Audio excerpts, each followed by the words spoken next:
eo anivon'ny tontolon'ny varitra sy ny indostria kosa maro ny fanambo hotratrary ny antenimiran'ny varitra sy ny indostria amin'ny tsy taona 2010 sy 2020 ity fa anisan'ny lehibe indrindra ny fifidianana eo anivon'ny antenimiran'ny varitra nilaza ny filohan'ny antenimiran'ny varitra sy ny indostria eto Antananarivo fa anisan'ireo anisan'ny andrasan'ireo mpandraharaha ihany koa moa ny fifidianana eto amin'ny firenena. Ny zavatra ngeza be indrindra zany amin'ity taona ity zay andrasanay dia ny fifidianana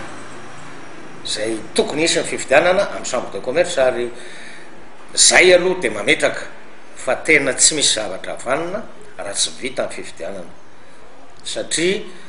olom-boafidy ny tonga teto efa tapitra mandaha mieritreritra zay fa tsy manana ny légitimité intsony kanefa moa izy ko tsy azo avela fotsiny amin'izao hoe aloha dia ajanona fa aloha itoy amin'izao fa tsara raha ohatra vita zay fifidianana zay mba azony zay ekipa manaraka indray manohy ny asa na manavao raha arakarak'izay fijeriny azy io moa arakarak'izay olona mitondra eto ary dia mba manao ny baraingo kely manao faraingo kely ao anatin'le izy hoe gambako ny firenena tena mila an'izay satria miakina amin'izay miakina amin'ny fifidianana eto amin'ny firenena ny fandehanana tsy fandehanana ny ekonomia ary tena ny ao anatin'le sehatra mifandrarano zao dia tsisy tsy mikaikaiky zany hoe tsika malagasy moa malaza maharipery ary tena maharipery tokoa raha tena jerena satria raha ny zavatra misy raha antaninao ny olona zao dia ohatrany hoe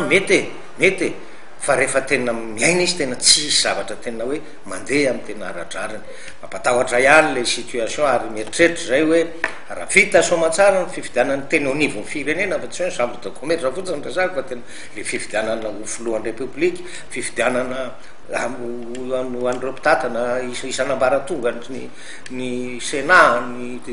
député arakarany tsy fantatro ny maire tsy fantatra zany ny région tsy fantatro moa zany inona tolo fa zay zavatra zay no ametraka ny stabilité ary zay zavatra zay no amerina an'ireo mpamatsy vola tsika ampanimpela satria mbola hiala tanteraka amin'le mpamatsy vola aloha mieritreritra tsy mbola vita satria mbola tena marefo le économie tsy afaka anaovana ny investissement rehetrarehetra tokony ho atao.